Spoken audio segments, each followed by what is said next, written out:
Buen día, en breve iniciamos mientras se conectan los demás asistentes. Mil gracias.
Buenos días a todos y bienvenidos al webinar del Desafío al Éxito ITIL 4 y el Service Desk en empresas fintech latinoamericanas.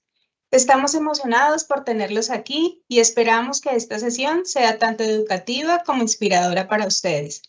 En un mundo donde la innovación y la eficiencia son claves para el éxito, el enfoque estratégico de ITIL 4 se ha convertido en una herramienta fundamental para muchas empresas, especialmente en el dinámico sector fintech.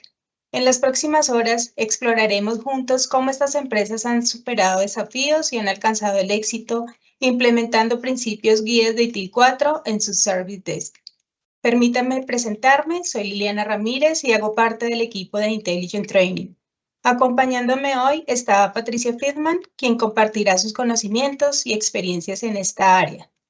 Los alentamos a participar activamente. Hagan preguntas, compartan sus experiencias en el chat y aprovechen al máximo esta plataforma de aprendizaje colaborativo. En el transcurso de esta sesión exploraremos cómo ITIL 4 puede ser una herramienta transformadora en el servicio al cliente, cómo superar los desafíos específicos del mundo fintech y, lo más importante, cómo aplicar estas lecciones en su propia trayectoria profesional. Por último, pero no menos importante, queremos agradecerles por su tiempo y participación. Los dejo con Rosario Herrera, gerente de Desarrollo de Negocios LATAM de PeopleCert. Adelante, Rosario.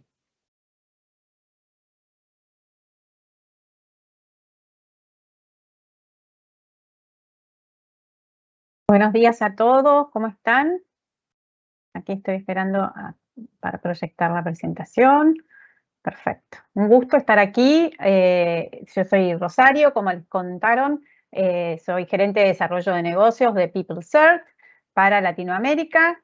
Y es un gusto estar acompañando hoy a nuestros socios de Intelligent Training, que son muy buenos socios nuestros en la región para brindar capacitación hacia nuestras certificaciones.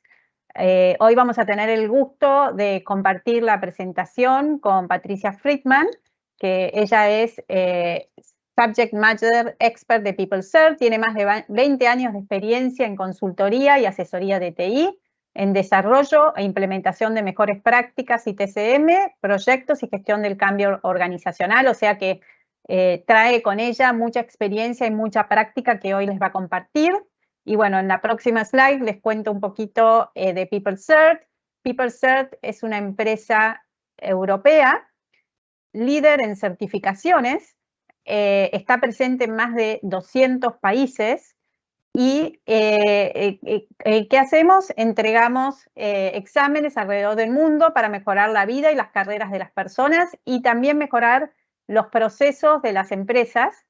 ¿Y cómo lo hacemos? De forma eficiente, con alta calidad y excelente atención al cliente. Y así, en la próxima slide vamos a ver nuestras certificaciones, que tenemos más de 700 certificaciones que se centran principalmente en 3 áreas. Una es la de TI y transformación digital, otra todo lo que tiene que ver con gestión de proyectos, y otra con idiomas. Una de nuestras certificaciones de idiomas es aprobada por el gobierno del Reino Unido para otorgar las visas de trabajo y estudio en el Reino Unido y también para muchas visas para muchos permisos para otras universidades. Dentro de nuestro portafolio de TI y transformación digital, las certificaciones más reconocidas que tenemos son ITIL, que es la que nos congrega hoy, pero también tenemos certificaciones como de DevOps Institute, tenemos certificaciones de Data Science, de Scrum, de mesa de servicios, bueno, Prince para gestión de proyectos. Aquí ven varias de ellas, también tenemos certificaciones de los diferentes lenguajes de programación. Así que es un portafolio bastante amplio que se usa a nivel mundial. Y en la próxima slide vemos que nuestras certificaciones han sido usadas por empresas líderes. Aquí hay alguna de ellas a nivel mundial. Y en el siguiente vemos que también han sido usadas en 800 departamentos gubernamentales en 45 países. O sea que son certificaciones muy globales. Y así en la próxima slide veremos que nuestra certificación más reconocida es ITIL, que existe hace más de 25 años, durante los cuales ha sido mejorada, buscando constantemente elaborar las buenas prácticas a mejores prácticas. Los exámenes están disponibles en 21 lenguas y aproximadamente 300.000 tests son realizados anualmente en más de 180 países en el mundo. Y hoy ya más de 3 millones de personas poseen una certificación ITIL y ese número continúa creciendo a una tasa de centenas de millares de nuevas certificaciones por año. Entonces, en el siguiente podemos ver que estas son algunas empresas que han usado ITIL. El 82% de las empresas de la Fortune 500 han usado ITIL. Y en la siguiente vemos que más de 2.2 millones de perfiles de LinkedIn incluyen ITIL como una habilidad. Esos graduados estudiaron TI, ciencias de computación, gestión de negocios, ingeniería, gestión de proyectos y matemáticas. Entonces, por ejemplo, una de las organizaciones de entrenamiento más grandes a nivel mundial es una universidad que presenta aproximadamente 750 alumnos por mes para los exámenes de ITIL Foundation. Entonces, en la siguiente, y para terminar, ¿cuáles son los beneficios del aprendizaje de ITIL para tu carrera? Bueno, podrás aprender las mejores prácticas en la gestión de servicios de TI utilizadas por las mejores organizaciones del mundo. Te permitirá obtener mejores empleos o ser más eficiente en tu trabajo actual. Y, por supuesto, que podrás ganar una certificación reconocida internacionalmente a donde quieras en el mundo. Y solo hace falta buscar las búsquedas mundiales, la gente reconoce ITIL. Bueno, y ahora los dejo con Patricia Friedman. Espero que disfruten y les sea muy útil el encuentro. Muchas gracias. Gracias, Rosario. Bueno, ¿se escucha bien? Valentina, Lili, por ahí confirmen que está todo ok, que estamos compartiendo adecuadamente el contenido. Hoy les traje para compartir una experiencia muy satisfactoria, la de una compañía llamada Primary, que se dedica a desarrollo de software para el mercado financiero. Ahora vamos a contar un poco cuál fue su problemática y las motivaciones para prestarle un poco de atención a algún framework o alguna especialidad que los pueda ayudar a mejorar su situación. Y en función de eso les propongo que, como decían al principio, ¿no? Como decía Lili al principio, la posibilidad de que puedan abrir sus preguntas directamente en el chat, de que puedan compartir sus dudas o sus experiencias que tengan que ver con situaciones parecidas, similares, o donde hayan podido aplicar estos mismos conceptos, y entonces podemos hacer una experiencia compartida entre todos. En este caso les comparto quién es Primary. Primary es una compañía que pertenece a un grupo empresario muy grande en Argentina. En particular, Primary, como les decía recién, se dedica a desarrollo de software para el mercado financiero. Tienen clientes en varias empresas de la región, con lo cual ofrecen soluciones a distintos países, y como el mercado financiero lo marca, uno tiene que conocer qué es lo que pasa en el lugar en donde vive, ¿no?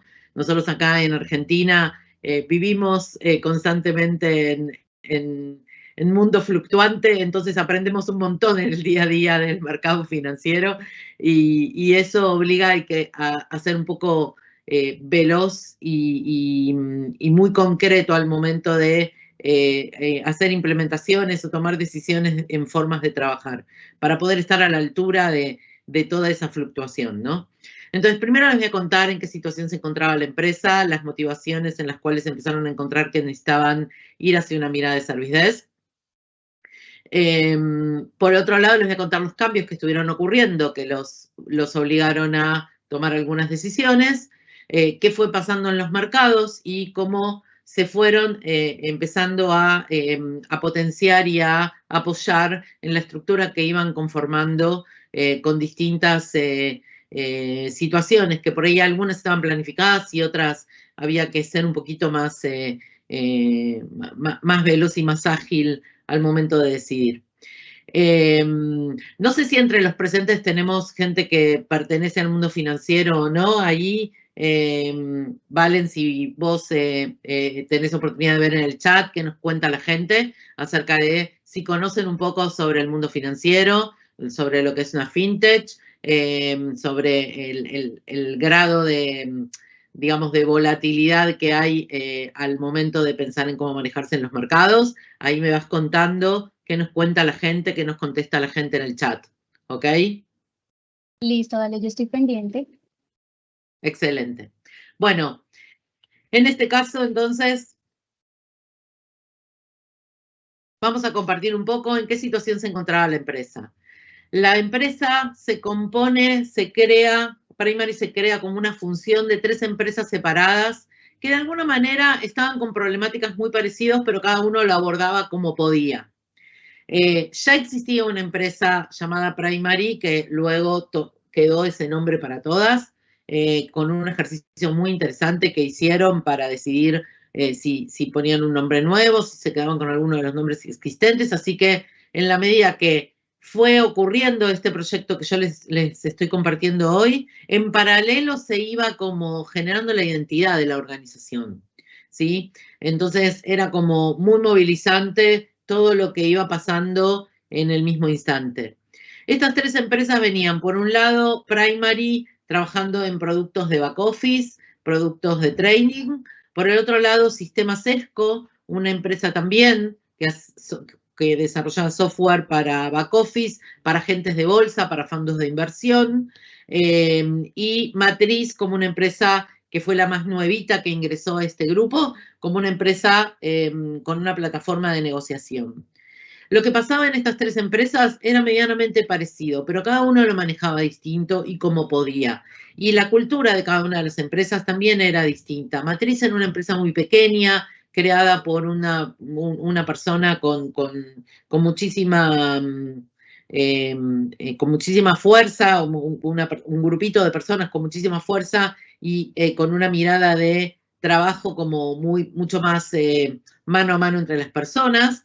Primary sí venía con una estructura mucho más formal y Sistemas ESCO venía de una historia de 2 chicas que habían creado la compañía y que de golpe había crecido tremendamente en el país al punto de que se volvió una empresa incluso atractiva, ¿no? Para otros que quisieran unir mercados parecidos. Así que las 3 empresas se fusionan, quedan con el nombre Primary y se empieza a trabajar en una mirada de consolidación.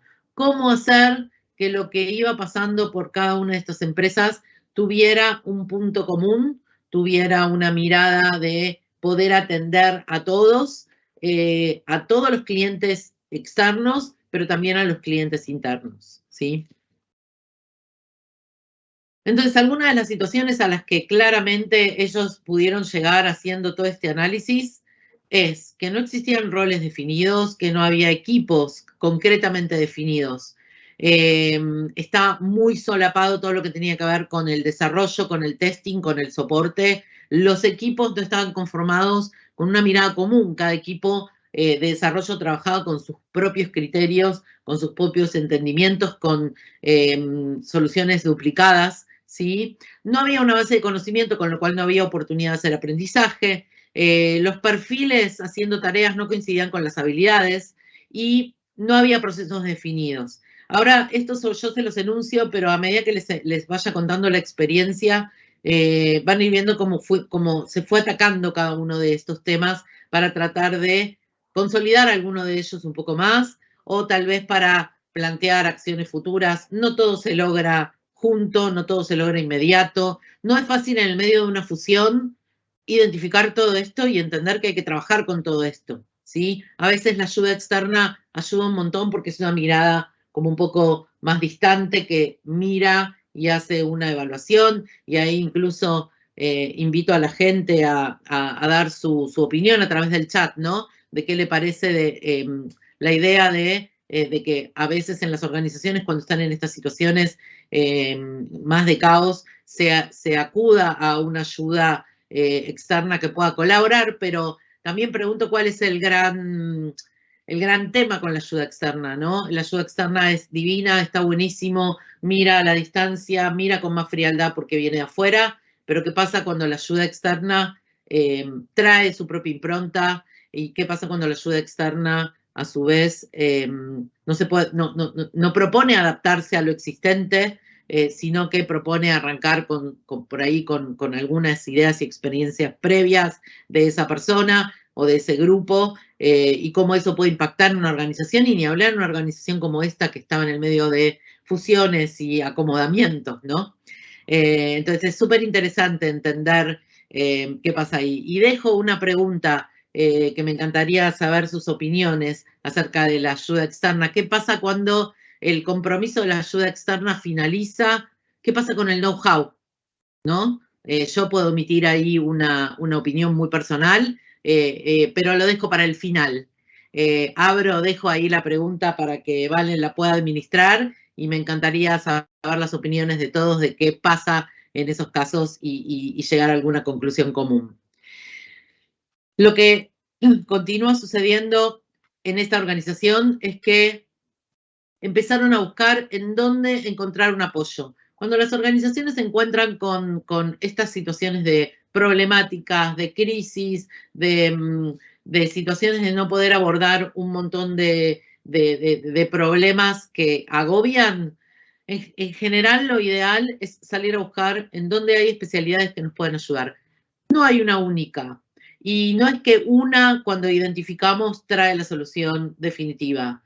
Lo mejor que nos puede pasar, y lo que todos los que por ahí promovemos esta mirada de apoyarse en mejores prácticas, es encontrar la manera de identificar dentro de distintas especialidades qué es lo que nos puede servir.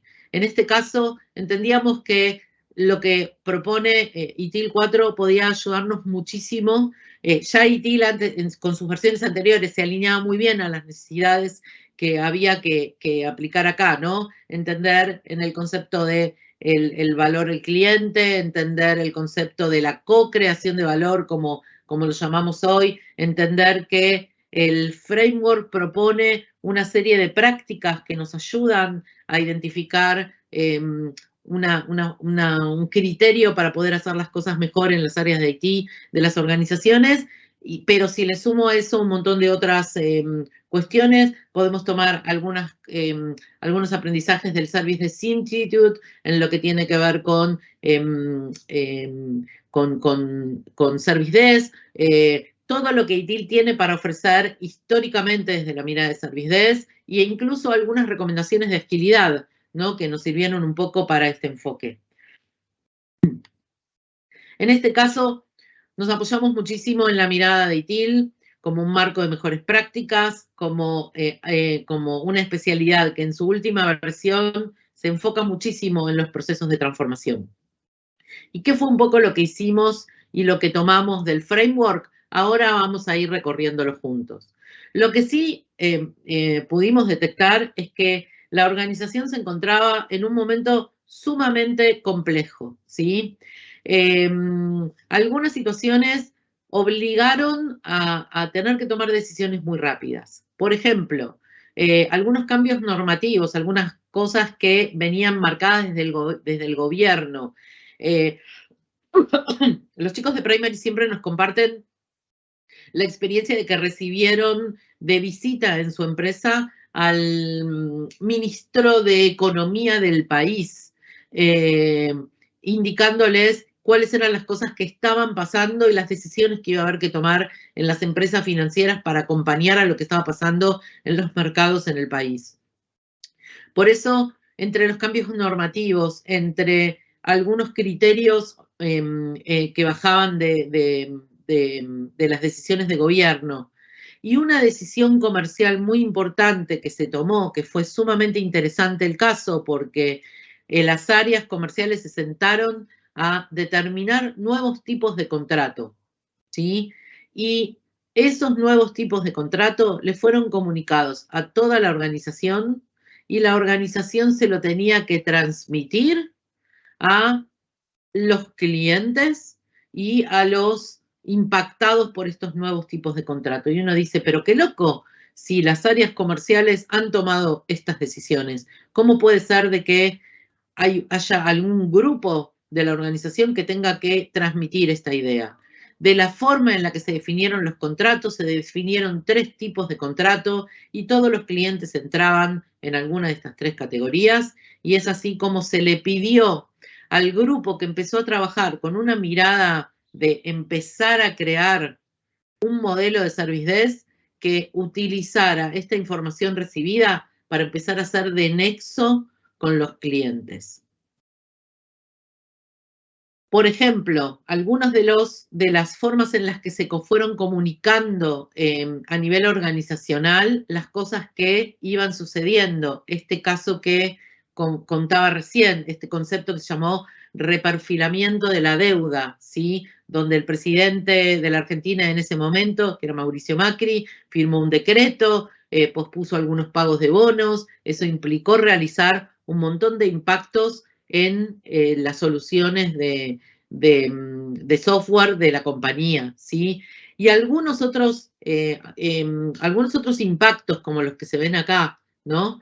De cosas que estaban pasando en el mercado bursátil, cosas que estaban pasando en el país, que implicaban también que todo este equipo tenía que estar constantemente atento a cómo atender, cómo comunicar a los clientes todo lo que estaba sucediendo y lo que venía por delante. Así es que se decide la creación de una mesa de servicio, no como se solía llamar en una época, una mesa de ayuda, donde la mirada era ayúdame, ¿sí? Sino una mesa de servicios, alguien que concentre la capacidad de dar servicio a los clientes respondiendo y comunicando, ¿sí? En una primera instancia se contrataron 2 personas y se puso una persona a la cabeza de esa mesa de servicios, y eran 3. Y una particularidad, se buscaba que fuera gente que conociera del mundo bursátil, que conociera del mundo financiero, para que en el vocabulario, en las conversaciones con el cliente, pudieran hablar en el mismo idioma, pudieran desarrollar cierta empatía, pudieran buscar como puntos de te comprendo lo que me decís o entiendo de qué se trata lo que pasa, a pesar de que tal vez no estaba el conocimiento para dar una respuesta técnica, ¿sí? Pero esa decisión fue clave. Esa decisión fue clave para poder entender que esas personas podían tener a los clientes mínimamente contenidos, ¿sí? Lo que hacía falta era estructurar cómo ese equipo, que originalmente era de 2 y hoy tiene entre 15 y 20 personas, tenía la capacidad de responder a esos clientes para darle la tranquilidad de que su caso originalmente estaba tomado. Obviamente que después había que estructurar todo lo demás, ¿no? No alcanza con la tranquilidad de tu caso está acá, lo tenemos. Nosotros como mesa de servicios somos el punto de contacto donde concentramos y a medida que incluso se van repitiendo los casos, tenemos un poquito más de conocimiento de cómo llegar. ¿Qué nos pasó con esta gente? Sabían mucho de ciencias económicas, sabían mucho de el mercado financiero, pero no sabían lo que era un service desk y no conocían nada de IT. Con lo cual tuvimos que trabajar en el diseño de procesos que los ayudaran a ellos a entender cómo conectarse con el resto de las personas que le daban soporte y que le dan respuesta a la mesa para poder darle respuesta a los clientes, y a su vez proveerlos de algo de mecanismos y de vocabulario más de IT para complementar ese vocabulario financiero, ¿sí? En este caso, entonces, nos enfocamos en el concepto del que hablábamos hace un ratito, en el concepto de la co-creación de valor, ¿no? ¿Qué prácticas y qué procesos podíamos encontrar en ITIL que nos podía ayudar a todo esto? Así es como identificamos a la gestión de incidentes, a la práctica de gestión de incidentes, a la práctica de gestión de solicitudes o gestión de requerimientos y a la práctica de service desk. Y nos apoyamos un poco como decía recién, en otras prácticas que nos pudieran dar algo de conocimiento adicional, porque siempre está la posibilidad de sumar en esas prácticas lo que nos puede servir de cada una. Entendiendo que queríamos trabajar con incidentes, solicitudes y service desk, nos enfocamos en cómo asegurar que los clientes podían tener las respuestas que necesitaban. Y así es que empezamos a diseñar los procesos, las prácticas, y empezamos a apoyarnos en herramientas y empezamos a buscar cuáles eran las herramientas adecuadas para poder dar respuesta a este tipo de situaciones, ¿sí? Así es que entonces generamos procesos que le den soporte a los clientes. Empezamos a crear bases de conocimiento. Ustedes saben que las bases de conocimiento son clave para asegurar que si ya aprendí algo, mejor lo registro en algún lado. Y si después me vuelve a surgir algo que se parece, salgo a consultar la base de conocimiento primero para ver qué puedo conseguir de todo ese know-how y tal vez crear una nueva entidad en la base de conocimiento o aprovechar lo que ya existía y no redescubrir la rueda, como decimos a veces, ¿no? Sino que si ya tuve una experiencia donde pude aplicar una solución y me fue bien con eso, ¿por qué voy a volver a ese modelo? Ahí, Valen, mientras voy contando esto, ¿me querés contar si tenemos algún feedback o alguna pregunta o algo para tener en cuenta? Patricia, aún no veo ningún comentario.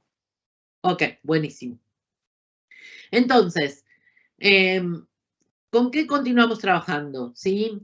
Cada una de las soluciones tenían mucho desarrollo y mucho contexto de desarrollo y toda una estructura de encarar el desarrollo, el testeo, la puesta en producción. Así que se trató de ordenar todo eso para que incluso el service desk esté en conocimiento constante, ¿no? Entonces, un cliente que quiere saber, estoy esperando la nueva versión de este producto que me permite trabajar con bolsa. Es posible que la próxima versión sepan cuándo se va a lanzar y que la gente de service desk tenga una noción de toda esa información. Suma muchísimo como parte del valor que se intenta ofrecer a los clientes, ¿sí? Acá, bueno, lo que les comentaba acerca de la mirada externa, pero en un contexto donde tal vez al estar acompañando varios consultores, algunas miradas de cómo optimizar, sumó muchísimo poder juntar todas esas voluntades para encontrar la mejor oportunidad. Y sí se empezó a incorporar mucho de herramientas de comunicación. Por ejemplo, los equipos de primary siempre dicen de que para ellos el canal de Slack, que es un canal en donde se escriben constantemente, hoy no se les ocurre que podrían vivir si no tienen ese canal abierto, ¿sí? Es parte de lo que ellos consideran y necesitan para su comunicación cotidiana. Pero la comunicación de los equipos, ¿no? La comunicación de estar todos alineados, de todos entender que están tal vez buscando una resolución para un cliente y están haciéndolo todos en conjunto. Así es como ellos se apoyaron en varias herramientas, entre ellas, como decía recién, Slack, se apoyaron en Jira y Jira Service Desk para todo el manejo de los tickets. Ahí, si quieren, en el chat contarnos qué otras herramientas utilizan o conocen o les interesa saber si conocemos, como para poder dar algún feedback y contar tal vez algunas innovaciones sobre herramienta que está pensada también incluso desde el lado de PeopleCert. Pero sí tener en cuenta de que en este caso trabajaron muchísimo con Jira y Jira Service Desk para todo el manejo de los tickets, de incidentes y de solicitudes, con Confluence como base de conocimiento. Y los equipos de Service Desk incorporaron el uso de la herramienta Click como una herramienta para poder contar con mucha información constante, ¿sí? De distintas estadísticas y vistas que Jira les permite hoy en día aún sacar para poder hacer reportes y para tener a la dirección todo el tiempo informada acerca de los avances. Así que, ¿en qué trabajamos finalmente? En este concepto, ¿no? Una única mesa de servicios con procesos y criterios comunes, atendiendo a la que hoy es Primary, que fue la fusión de 3 empresas que tenían 3 modelos distintos de trabajo y que con el trabajo de cierto tiempo pudieron unificar y atender desde un único punto de contacto, ¿sí? Por ejemplo, hoy a eso le sumamos que ellos han diseñado un único portal para que todos los clientes puedan acceder a pedir apoyo o pedir soporte a través de Jira, en este caso, ¿sí? Para todas las aplicaciones que Primary ofrece. Esto es un diálogo directo con los clientes para que ellos puedan exponer rápidamente sus problemáticas y esto automáticamente genera un ticket en la herramienta para que se ponga en marcha el mecanismo de atención, ¿sí? Un detalle que cuento cuando se creó lo del portal, que siempre nos gusta contar, cómo se organizaron para que los clientes conocieran la existencia de este portal y lo pudieran usar. Porque ustedes saben que muchas veces cuando uno propone o implementa cosas nuevas, no todos lo usan o no todos dejan de usar el viejo mecanismo de llamo por teléfono y que me atienda alguien ya súper urgente para explicar lo que me pasa.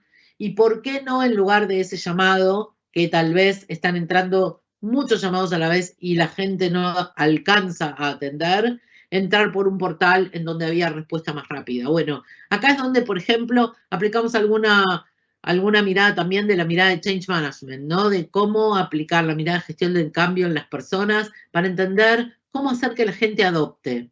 Y esto por iniciativa de la gente de Service Desk se hizo un trabajo muy exhaustivo de coordinar sesiones de capacitación personalizadas con cada uno de los referentes de los clientes que podían ser quienes se podían contactar para presentar alguna necesidad de soporte, ¿sí? En alguna de las aplicaciones, explicándole por qué valía la pena entrar por este portal mucho mejor que hacer un llamado, ¿sí?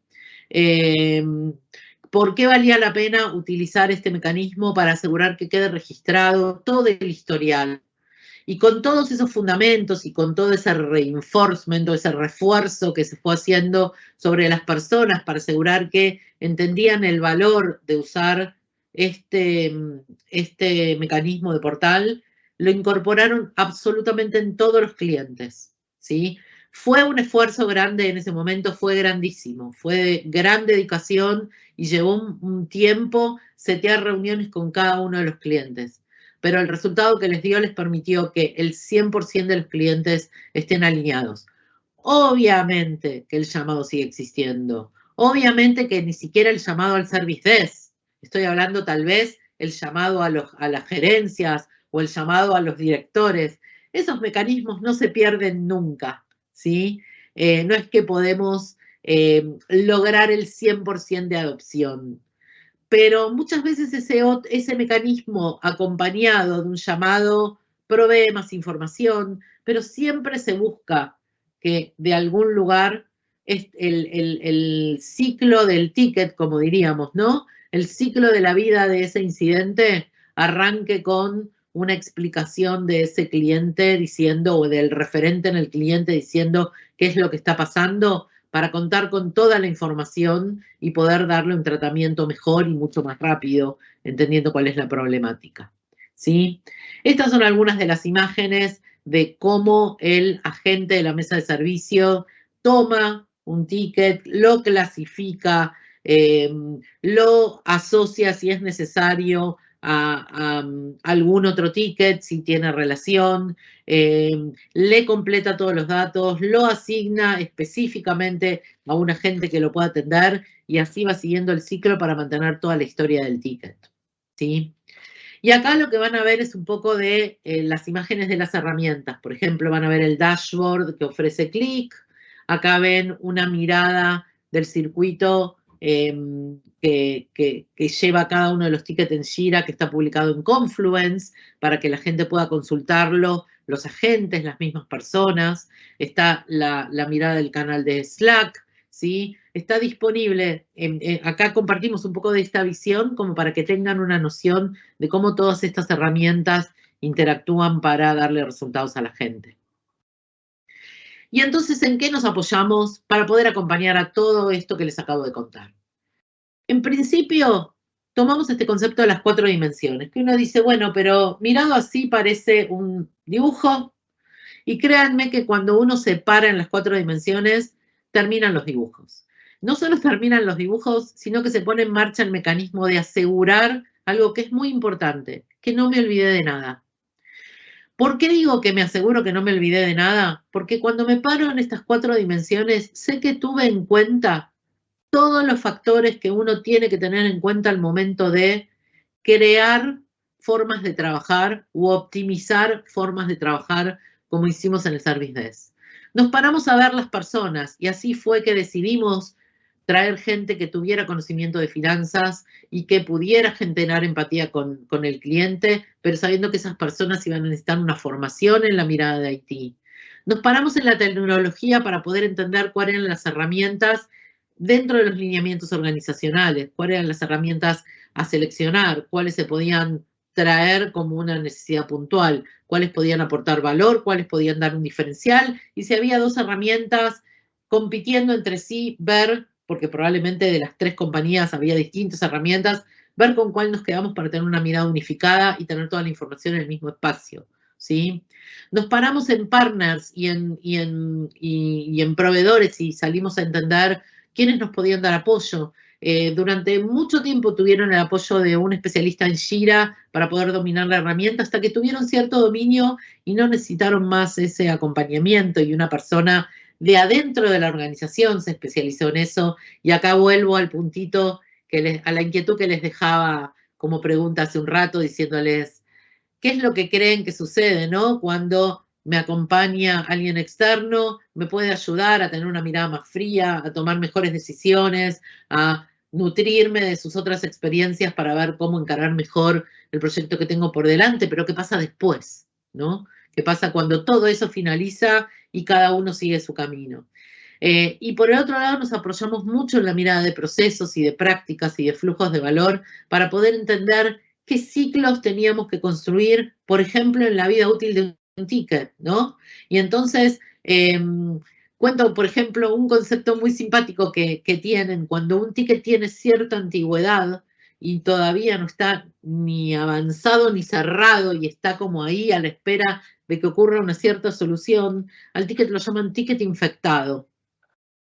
Y uno dice, qué nombre así como fuerte, ¿no? Bueno, para ellos un ticket que tiene cierta antigüedad se convierte en un ticket infectado porque no está pudiendo salir de su enfermedad básica, entra en una enfermedad más profunda. Entonces, en ese caso, hay un tratamiento para los tickets infectados y hay reuniones periódicas para entender qué está pasando con ellos.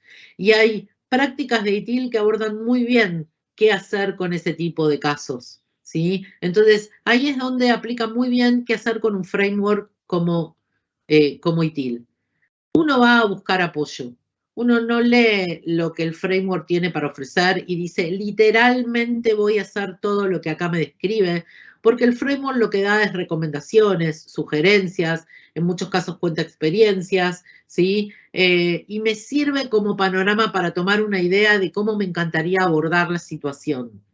Pero a partir de ahí, la creación de la práctica, del proceso, del paso a paso, de cómo quiero trabajar, es de la gente que tiene el know-how, es de la gente que sabe, que hace su trabajo de la mejor forma posible, que busca la optimización de sus actividades y con ese concepto puede diseñar un proceso. Y con ese proceso compartirlo con el resto de los integrantes de la organización para que cada uno conozca qué parte le toca, para que cada uno sepa qué va a hacer el otro, ¿sí? Que le ayude a uno a resolver lo que necesite. Otro elemento que usamos un montón y que de hecho lo usamos prácticamente en la vida cotidiana es lo que dentro del framework de ITIL, y acá pregunto si conocen el concepto de los principios guía, y ahí no sé si Valen, si querés poner la pregunta en el chat, a ver si la gente conoce lo que son los principios guía de ITIL y tener una idea si saben sobre el tema.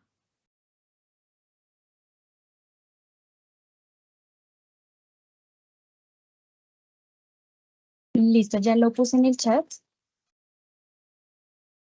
Bien, a ver si tenemos feedback inmediato para conocer si conocen el concepto de los principios guía, que es uno de los elementos más interesantes que ha planteado ITIL 4 y que realmente son súper útiles en la vida cotidiana. Entonces, cuento un poquitito mientras, Valen, vos interrumpime si van surgiendo algunas respuestas, ¿sí? Los principios guía son como dice su nombre, como una guía, una orientación. ¿Para qué me sirven? Me sirven para poder entender cómo aplicar mejor algunas de las cosas que uno quiere realizar, ¿sí? ¿Aplica para ITIL? Sí, al 100%, porque ahora van a ver algunos de ellos y van a poder entender por qué tienen tanto valor, pero también aplican a un montón de otras especialidades y de otras necesidades, ¿sí? Por eso acá dice que son aplicables en forma universal en prácticamente cualquier iniciativa. Y por eso digo que aplican a la vida cotidiana, ¿sí? Es muy universal lo que proponen los principios guía y es un gran apoyo al momento en el que uno va, por ejemplo, a encarar incluso un proyecto, en el momento en el que uno va a encarar algo nuevo que quiere hacer. Y se los cuento rápidamente como para entender cuáles son y saber que uno los puede tomar de ITIL 4 y darle la aplicación que a uno le convenga. El primer principio guía habla de situar foco en el valor, habla de que no perdamos de vista, ¿sí?, ese valor que estamos buscando entregar o co-crear o considerar, con lo cual hay que escuchar un montón para poder poner el foco en el valor, ¿sí? ¿A dónde está lo que se necesita? ¿A dónde está lo que realmente duele? El siguiente principio guía que dice comienza desde donde estás, para mí es uno de los principios más básicos para la vida cotidiana. Esto de arrancar de cero y arrancar de algo nuevo está buenísimo en un montón de oportunidades, pero muchas veces en las organizaciones, y ustedes me van a saber decir si lo que digo es un poco loco, la gente crea procesos básicos, pequeños, tal vez es un procedimiento escrito de una hoja, que es muy útil para que la gente que trabaja en ese procedimiento sepa lo que tiene que hacer. ¿Por qué tendría que desestimarlo si es bueno? ¿Por qué tendría que desestimarlo si aplica, si se cumple? Tal vez si empiezo desde ahí, puedo construir un proceso muy robusto y muy potente, tomando lo que ya existe. Entonces, una práctica súper interesante para cualquiera de ustedes que esté por iniciar un proyecto que tenga que ver con marcos de mejores prácticas o lo que sea, es entender primero a dónde está el valor de lo que se necesita, así que escuchar a dónde está la necesidad, a dónde está el dolor, y entender qué existe previo para saber que tal vez lo puedo aprovechar para poder utilizarlo en otras oportunidades, para poder aprovecharlo en este momento y crear algo desde otro lugar. Y le sumo los otros dos principios que aparecen en esta hoja, que habla de progresar iterativamente y ir recibiendo feedback, que se enfoca en no hacer todo de golpe, en no utilizar los viejos, o no digo viejos, pero más antiguos métodos de cómo encarábamos proyectos, donde tal vez hasta ver un resultado esperábamos un año, ¿sí? Recuerden, por ejemplo, muy típico caso del mundo del software, donde vamos a hacer una implementación, hacíamos un relevamiento y nos tomábamos meses y meses y meses para entregar una primera versión, y cuando llegábamos con esa versión a los clientes, ¿qué nos decían los clientes? Nos decían, esto ya no me sirve. Con la velocidad con la que se mueve el mercado, esto perdió vigencia. Y es por eso que la mirada iterativa que viene del mundo de la agilidad hoy se propone para un montón de ámbitos, para lo que son los procesos, las prácticas, los procedimientos, es una mirada sumamente útil. De hecho, hoy aplicamos este principio de esta forma. Antiguamente, y esto lo digo por experiencia, por los años de haber trabajado acompañando en procesos, siempre queríamos hacer el proceso perfecto. Entonces hacíamos relevamientos universales hasta asegurarnos que habíamos previsto todo. Y poníamos en marcha procesos sumamente elaborados y detallados, pensando que le estábamos haciendo un favor a la gente, ¿no? Dándole un proceso que le facilite todo lo que tenía para hacer. Yo no creo que esa idea se haya perdido y no creo que no sea una buena idea, y de hecho escucho ideas de lo que quienes están aquí puedan aportar sobre ello. Creo que hoy tenemos una oportunidad, no diseñando el proceso perfecto desde la primera vez, teniendo la posibilidad de ir iterándolo a medida que el proceso progresa.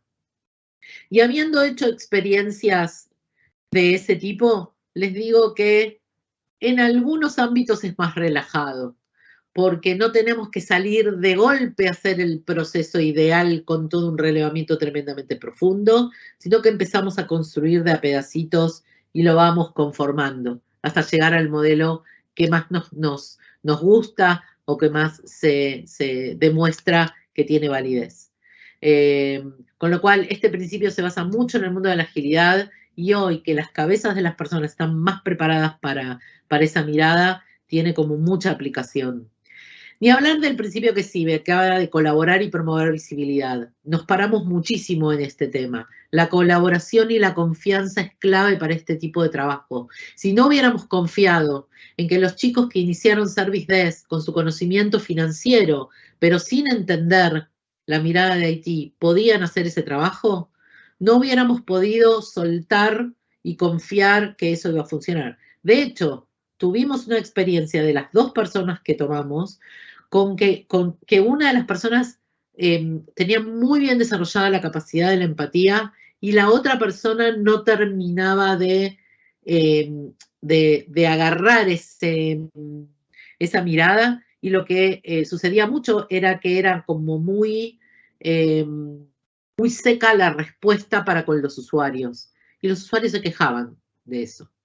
Entonces, esa misma persona entendió que ese tipo de modelo de atención no era el adecuado para su perfil, y entonces ahí migramos a otra persona. Esa persona se reubicó y entró al equipo una persona que tenía una mirada más de empatía, que era lo que se necesitaba para esa etapa inicial del Service Desk.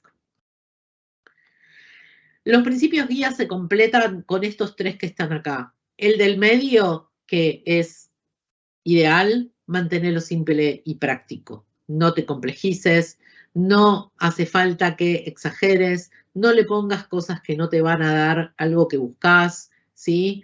Sí ponele métricas, porque si no ponemos métricas, sabemos que si no le ponemos métricas a los procesos, después no tenemos cómo tomar parámetros para medir, pero no necesitamos poner las métricas sofisticadas, no necesitamos desarrollar los procesos sofisticados, sino que con toda la simpleza que podamos va a estar mejor. Hace algunos años, en alguna experiencia en una telefónica muy grande, recuerdo que había un proceso de gestión del cambio que tenía 85 hojas, y las primeras 40 eran solo teoría, contando qué era lo que el framework proponía para la gestión de cambios, y recién en la hoja 41 empezaba a contar de qué se trataba el proceso. Para cuando alguien llegaba a la hoja 41, ya no tenía más ganas de leer ese proceso, con lo cual terminaba siendo algo sumamente molesto para que la gente lo tome como uno quiere que se tome un proceso. Los otros dos principios hablan de pensar y trabajar de una manera integral, holística. Acá es donde aplican muy bien las 4 dimensiones de las que le hablé. Miremos las personas, miremos las prácticas y los procesos, miremos las herramientas, la tecnología, miremos a los partners o los proveedores que nos acompañan. Miremos ese panorama completo para asegurarnos de que podemos trabajar todos sin que nada se nos escape. Y por supuesto, como uno dice hoy, en todos los enfoques de mejora de procesos y de optimización de procesos, todos los lugares donde se puede automatizar son bienvenidos. Ahí aparece muchísimo la mirada en el mundo IT, la mirada de DevOps, que contribuye un montón a pensar en cómo podemos trabajar con testing automatizado, con implementaciones con criterios automatizados y con el concepto de microservicios que contribuyen muchísimo a ser más eficientes en la forma en la que trabajamos en nuestra actividad cotidiana. Estos principios guía no es que agarramos uno por uno y dijimos a ver cómo aplicamos los principios guía a esta necesidad que teníamos en el Service Desk, sino que fue una cosa natural. Los principios guía no dicen nada que nos parezca extraño y entonces de alguna manera intuitivamente todos aplicamos lo que estos principios tienen para ofrecer. Así que como para ir completando un poco lo que estamos compartiendo, algunos números que la gente de Primary comparte con nosotros. Hoy el Service Desk tiene 25 personas conformando el equipo, ¿sí? Un nivel de respuesta de 0,5 de media hora de respuesta al primer contacto del usuario, ¿ok? Ellos no trabajan con tiempos de resolución, de compromisos en tiempos de resolución, sino que trabajan con compromisos en tiempo de responder al cliente. Porque muchas veces las resoluciones impactan en desarrollos y eso es más difícil de comprometer. Y en todos los contratos con el cliente esto está claramente especificado para mantener una relación hiper sana con él, ¿sí? La compañía hoy tiene 250 clientes, más de 700 usuarios que se comunican a través del portal, este volumen de incidentes y solicitudes por año y 9 aplicaciones que son clave en el mercado a las cuales hay que brindar soporte. Y hoy, contando un poco, ¿no? El camino que siguen, y ahora les voy a contar este contenido, por qué lo tenemos tan ordenado, tan lindo para poder compartirlo.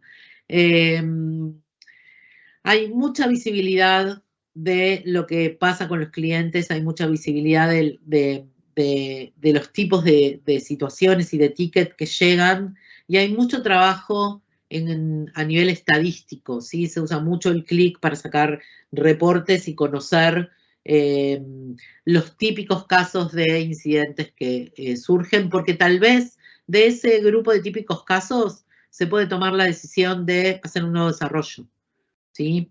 Se han incorporado el concepto de trabajar con OKRs, así que tienen objetivos inmediatos para plantearse en cada una de las áreas de la organización. Hay mucho trabajo de integración entre todas las áreas de la compañía, hay procesos que acompañan, procesos de respaldo. Seguimos trabajando todo el tiempo en procesos, ¿sí? Seguimos buscando cómo optimizar algún proceso que tal vez quedó un poco obsoleto, ¿sí? Porque los mercados cambiaron, porque las necesidades de los clientes son distintas. Y empezaron el concepto de lo que ellos acá llaman un esquema de pasantías, y están trabajando con un concepto muy interesante que ellos lo llaman semillero. El concepto del semillero es ir tomando jóvenes que van aprendiendo en la actividad cotidiana con este esquema de pasantías y que una vez que van superando ciertos hitos, van tomando un cierto conocimiento que les permiten ser distribuidos en distintas áreas de la organización. Entonces, mientras se forman en sus pasos iniciales de carrera, se van formando en su conocimiento inicial en la especialidad en la que estén, ya sea que sea en desarrollo, en testeo, en atención en la mesa, en atención directa a los clientes, en atención de clientes críticos, cualquiera sea la especialidad en la cual cada uno de estos chicos de las pasantías se van desarrollando. Así que como para cerrar, sacamos un poco estas conclusiones y la mirada es que Primary se encontraba con una situación, necesitaba apoyo, necesitaba decisiones de cómo mejorar su gestión, de cómo atender en un formato unificado, con un único punto de contacto a los clientes. Es por eso que salimos a buscar cuáles frameworks se les podían ayudar. ITIL 4 aplicó tremendamente bien a esa necesidad y es por eso que tomamos del framework, como bien lo dice desde sus orígenes, lo que nos permite adoptar y adaptar la cultura de la organización a la necesidad. Así que todo el tiempo estamos trabajando en optimizaciones, todo el tiempo estamos trabajando en automatizaciones y todos esos resultados se fueron viendo. Al punto que esta presentación que les compartimos, que quedó muy bien estructurada con la evolución de lo que fue pasando en la empresa, la presentamos en un concurso, en un evento en la Ciudad de México, donde se hizo un concurso donde se premiaban los distintos tipos de Service Desk, y en el año 2022 el Service Desk de Primary ganó el premio al Service Desk con mejor transformación. Así que eso para ellos fue una satisfacción muy grande y es por eso que tenemos la oportunidad de tener toda esta información recopilada y que cada vez que presentamos el caso nos vamos acordando de todo lo que fuimos viviendo y todo lo que fuimos creando a medida que se fue presentando la necesidad. Así que esto es un poco lo que tenía para compartir con ustedes hoy. Valen, si querés comentarme si hay alguna pregunta o alguna de las respuestas a mis preguntas. Sí, Patricia, teníamos una pregunta. ¿Me escuchas? Te escucho muy bien, sí. Vale. Probablemente lo que haga es detener la presentación, ¿sí? Para que... Listo, dale. Entonces nos preguntan, ¿cómo poder evitar o mitigar la dependencia de un equipo de trabajo con alguna herramienta o plataforma digital que se vuelve esencial en la operación diaria? Ok, ¿me la lees de nuevo? ¿Cómo poder evitar o mitigar la dependencia de un equipo de trabajo con alguna herramienta o plataforma digital? A ver, es un tema la dependencia de los equipos con una herramienta. Incluso me ha pasado experiencias donde la gente... Me han pasado dos tipos de experiencias con herramienta así como un poco crítica, donde la gente está muy amoldada a una herramienta y no quería cambiar. Y el caso extremo al revés, donde organizacionalmente, por un tema de gobernabilidad, les bajaba una herramienta que a los recursos les parecía horrenda, y entonces había una negación absoluta en utilizarla, a pesar de que era una obligación.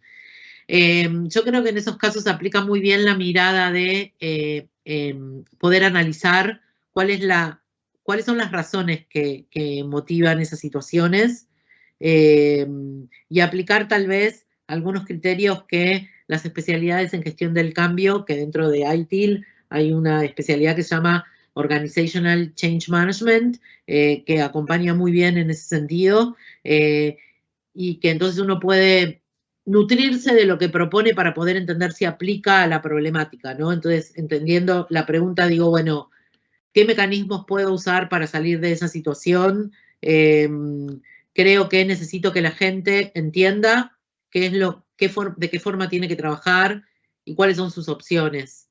Y si están muy arraigados a una herramienta, qué respuestas puedo encontrar para ellos para hacer que sea mucho más manejable la situación. No te escuchamos, Rosario. Hago un comentario acá. No sé si terminé de entender bien la respuesta, Valentina, pero la pregunta, pero creo que la pregunta, si no me equivoco, iba más enfocada a cómo evitar tener tanta gente usando una herramienta. No sé, Valentina, si vos entendiste así la pregunta o el que la hizo la quiere aclarar. ¿Cómo reemplazar a la gente por una herramienta, básicamente? ¿Sería, Valentina, la pregunta? Si quieres, pues te la vuelvo a leer. Yo la había entendido igual que Sí. Patricia, la verdad. Ah, ok. Bueno, pero si la persona que hizo la ¿Quieres pregunta nos volverla a la leer? quiere. Sí, Claro. si nos quiere aclarar. Listo, te repito entonces la pregunta. ¿Cómo poder evitar o mitigar la dependencia de un equipo de trabajo con alguna herramienta o plataforma digital que se vuelve esencial en la operación diaria? Igualmente aquí nos complementan. ¿O cómo se puede planear una contingencia en caso de la no continuidad de una de estas herramientas esenciales de negocio? Ah, ok. Entonces sí creo que entonces la entendiste mejor vos que yo, Patricia, entonces. Sí. Ok, Está ok. bien, De cualquier bien. manera le complemento el complemento, si te parece, Ujú. ¿vale? Dale, claro que sí. ¿Cómo se llama la persona que hizo la pregunta? ¿Tenés el nombre ahí? Ya te confirmo. No, no me permite ver el nombre. Ah, ok. Perfecto. Bueno, ¿qué tema? El tema de las contingencias. Digo, hago un pequeño complemento ahí, ¿no? A ver, la dependencia con las herramientas es un tema, es todo un tema en sí mismo. Por eso propongo que el mundo de gestión del cambio pueda estar involucrado en las decisiones que tenga que tomar, para cualquiera de los lados que sea. ¿Sí? Por ejemplo, la gestión del cambio organizacional que plantea ITIL se basa en la mirada de gestión del cambio de Kotter, cuya primera actividad dice sentar el sentido de la urgencia, entender el sentido de la urgencia. Y esa frase me encanta, porque cuando no nos queda otra que hacerle ver a alguien, ¿sí?, que tiene que cambiar un hábito, necesito entender por qué está esa urgencia de cambio, ya sea porque no tiene que usar la herramienta más o al revés, ¿sí? Ahora, sí es interesante poder elaborar qué le doy, ¿no? ¿Qué le voy a dar a cambio? Para que la transición o el mal momento que genera ese cambio no sea tan doloroso. Y ahí sería buenísimo entender qué le puedo dar, ¿sí?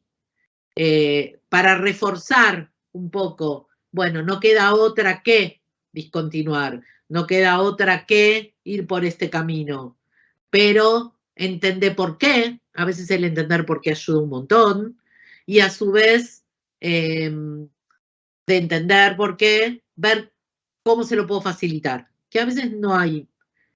Lamentablemente a veces no hay formas de facilitarle esa transición y hay que pasar por esa experiencia. Una técnica que sirve a veces es cuando no tienen opción, porque es una decisión organizacional. Es como que lo despersonalizamos un poco, ¿sí? Entonces el esfuerzo es, mira, no tenemos otra, es lo que hay, diríamos aquí. Hay que ir por ese camino. Espero ayudar un poco con las opciones en la respuesta. Dale, Patricia, tenemos otra pregunta. Dentro del plan de implementación de ITIL, en estas empresas se realizó la tarea de levantamiento de la base de datos de gestión de configuración y los servicios de negocios claves. De acuerdo a su experiencia en esta empresa, ¿en qué momento es más recomendable para hacerla? ¿Antes o durante la implementación del Service Desk? Espera, ¿la persona que está haciendo una pregunta está contando una experiencia propia? ¿O se está refiriendo al caso que presentamos?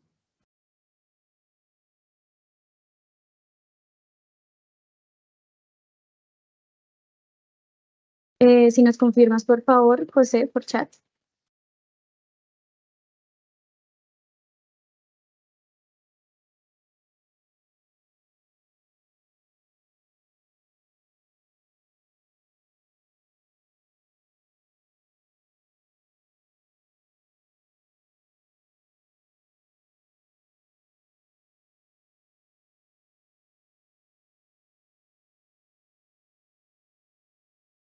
¿Valen?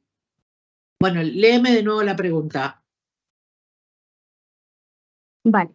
Dentro del plan de implementación de ITIL en estas empresas se realizó la tarea de levantamiento de la base de datos de gestión de configuración y los servicios de negocios claves. De acuerdo a su experiencia en esta empresa, ¿en qué momento es más recomendable para hacerla? antes o durante la implementación del Service Desk. Ok, le voy a dar una interpretación, ¿sí? Voy a asumir que me lo están preguntando respecto del caso primary, ¿ok? Sí, nos dice en el caso que presentas. Ah, excelente. A ver, no hubo un levantamiento, cuando iniciamos con el Service Desk, no hubo un levantamiento de base de datos de configuración. No hubo un trabajo como se suele hacer cuando se trabaja con gestión de configuración de identificar todos los ítems de configuración y crear una base de datos. Fue como un poco más light el asunto. Se trabajó identificando los productos que se le brindan a los clientes específicamente y en función de cada producto haciendo una especie de apertura a mini modo de catálogo para poder atender las necesidades básicas. Pero, ¿sí? No es que hubo un trabajo, como me ha tocado en alguna otra oportunidad, donde se levantó toda la base de configuración de todos los servicios, ¿sí? Todo eso se incorporó a la herramienta y entonces al momento de iniciar el Service Desk ya se contaba con todos los servicios para poder hacer una selección. Sino que acá se acotó a lo que, por ejemplo, mira, un criterio que fue muy útil, a aquello que el cliente podía pedir por el portal. Recuerdan que les mostré una hoja donde el cliente selecciona a través del portal en dónde está su problemática. Entonces, de alguna manera es como una mini base de configuración, porque al momento de hacer una selección, esa base de datos tiene que estar creada en la herramienta, ¿sí? Pero fue más reactiva que proactiva, ¿sí? Fue saliendo en función de lo que los clientes podían plantear, inicialmente con el criterio de los integrantes de Service Desk y luego con cosas nuevas que podrían ir apareciendo, al punto de que hoy no tengo todos los elementos de configuración integrados en esa base, solo aquellos que me permiten la interacción con el cliente. Así que fue como parte del mismo proceso, del mismo recorrido. Así como entiendo cómo quiero trabajar, entiendo cuáles son los productos y sus distintas aperturas en los cuales puedo llegar a tener una necesidad que un cliente atienda. No sé si eso responde a la pregunta, pero avísame, Valen. Sí.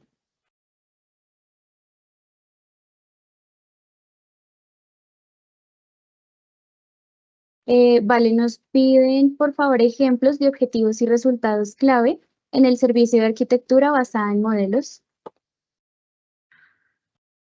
A ver, no sé si tengo para ofrecerte algo de OKRs diseñados por los equipos. Los chicos han hecho un trabajo con un equipo de gente que los ha llevado al diseño de los OKRs. Así que lo que podría hacer es pedirle algunos ejemplos a los chicos de primary y Valen, que te los envío por correo para que lo compartas con quienes nos los ha pedido. Lo que sí es interesante es el criterio para establecer esos OKRs con una mirada de inmediatez, de objetivos como muy claros de lo que querían lograr en lo inmediato. Y doy un ejemplo de un OKR con el que estuvimos trabajando hace poquito. A ver, dentro del Service Desk hay algunos procesos asociados descriptos hoy a cómo se trabajan con los incidentes que están publicados en la ISO 9000. Ellos tienen una próxima recertificación en donde ese proceso, ese procedimiento tiene que estar actualizado para cuando esa recertificación venga.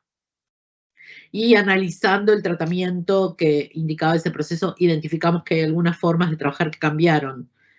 Pero incluso, no solo eso, sino que identificamos que había dos procesos distintos que estaban haciendo trabajo duplicado. Porque uno lo había diseñado el área del Service Desk y otro lo había diseñado el área comercial cuando recibe un reclamo del cliente.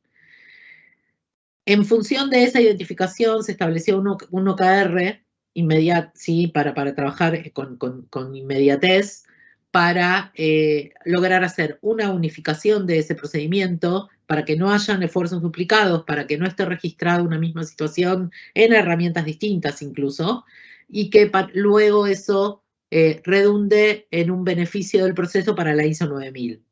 ¿Sí? Entonces este es un caso puntual de un ejemplo que tengo en mente de algo que estuvimos trabajando dentro del ámbito de nuestro trabajo cotidiano con Primary. Después, por el otro lado, ellos tienen una serie de OKRs que tienen todo un equipo conformado que periódicamente van completando unas plantillas de los OKRs que definen, los validen con los referentes de los OKRs para decir que todos están alineados con eso, le establecen cuáles son las acciones que le van a aplicar a esos OKRs para que se cumplan y ponen un deadline. No sé si eso responde a la consulta. Listo, Patricia, no veo más comentarios, más preguntas. Ok, bueno, como para ir cerrando, primero agradecerles a todos la asistencia, la participación, gracias por la invitación, a las chicas por acompañarlos en este evento y bueno, estamos a disposición para acompañarlos con otras experiencias donde puedan aprovechar al máximo lo que las prácticas de ITIL 4 les pueden ofrecer. Muchas gracias a todos también por acompañarnos. Un gusto estar con ustedes hoy. Mil gracias, Patricia y Rosario. Y así concluimos nuestro webinar del desafío al éxito ITIL 4 y el Service Desk en empresas fintech latinoamericanas. Queremos expresar nuestro más sincero agradecimiento a cada uno de ustedes por dedicar su tiempo a esta sesión llena de conocimiento.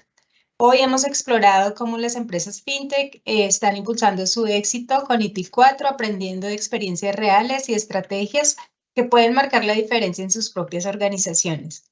Antes de despedirnos, queremos ofrecerles un beneficio especial por su asistencia. Como saben, el conocimiento es una herramienta poderosa y queremos proporcionarles las herramientas necesarias para impulsar su carrera y su organización. Por eso, para todos los asistentes de hoy, les ofrecemos un descuento exclusivo del 30% en nuestros cursos de ITIL Fundamentos y en los cursos avanzados de Profesional en Gestión ITIL y Líder Estratégico ITIL. Estos cursos no solo son una oportunidad para profundizar en las mejores prácticas de ITIL 4, sino también una inversión en su crecimiento profesional y el éxito de su empresa. Pueden acceder al descuento escaneando el QR en pantalla o registrándose en el link que recibirán por correo. Les animamos a aprovechar esta oportunidad para llevar sus habilidades al siguiente nivel. Visiten nuestro sitio web o comuníquense con nuestro equipo de soporte para obtener más detalles y realizar su registro. Nuevamente, gracias a todos por ser parte de esta experiencia. Los invitamos a seguir aprendiendo y creciendo. Juntos podemos transformar nuestros desafíos en éxito.